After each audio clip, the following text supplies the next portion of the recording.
Hello and welcome to Little Learners. In today's video I'm going to be going through different routes that you can take to become a teacher. I recently made a video about teacher training interviews and also one about my experience on a PGCE course, so I will link those in the description box below. From watching those videos, lots of you said that you were really interested in finding out about the different routes into teaching, maybe some that you haven't heard of before. Before we get started, don't forget to click that subscribe button, and if you do find this video helpful at all, do give it a like as it really helps out the channel. I also just want to note that with all of these courses, it's important to find out if they include QTS, so Qualified Teacher Status.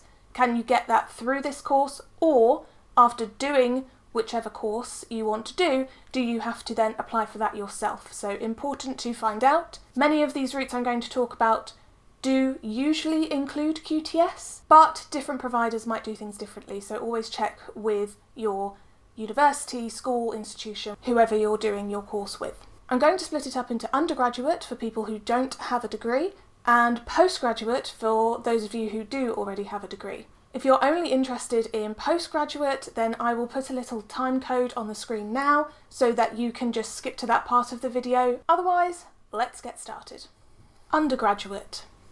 Okay, so first of all we have undergraduate initial teacher training. This is a degree in education, and at the end of it you have a teaching qualification. So you do usually a 3-year undergraduate degree, and by the end of it you can become a teacher. This can be in primary or secondary, and by the end of it you should be able to get qualified teacher status. In a similar vein to that, we also have undergraduate early years initial teacher training. So that is again an undergraduate degree, and it's all to do with early education, early years education, and by the end you are qualified to be teaching up to age 5.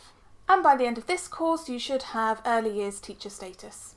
Next we have SCITT, or School-Centred Initial Teacher Training. This is a course that is school-led, so you are mainly doing things through the school, but you may also have some lectures in a university or a college or whoever the school is partnering with. The idea behind this kind of course rather than a university-led course is that you might get more experience, hands-on experience in a school. So those are really the 3 main undergraduate routes, but there are a few more, so I am just going to run through those.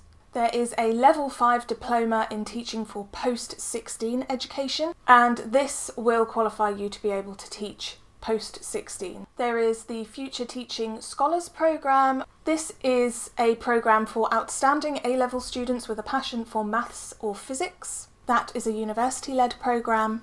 And then finally we have Troops to Teachers, which is a 2 or 3 year degree for exceptional former services personnel.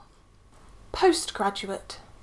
Okay, so moving on to our postgraduate courses. This is for people who already have a degree in a subject. It doesn't necessarily have to be a degree in education. So first of all, we have assessment only QTS. This is for anyone who has been working as an unqualified teacher. So if you have a degree and you have a lot of experience teaching as an unqualified teacher, you can go down the assessment only route to gain qualified teacher status.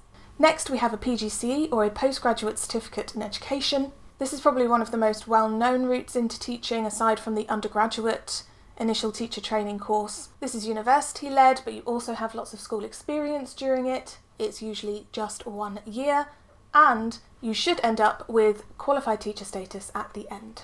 We then have postgraduate early years initial teacher training. So this is a postgraduate teacher training course that qualifies you to teach in early years. You should by the end of this course end up with early years teacher status. Next we have teaching apprenticeship. This is school-led, and the idea behind this is that you earn while you train. Something similar to that, which many of you may have heard of, is Schools Direct. Now there are 2 different types of Schools Direct. One is salaried, so you are in the school and you are earning while you train. And then we have Schools Direct tuition fee. So both of these are school-led, although you may be working with a university or a college or whichever provider the school has partnered with to be able to provide this programme. Then we have school-centred initial teacher training. I mentioned this in the undergraduate part of this video.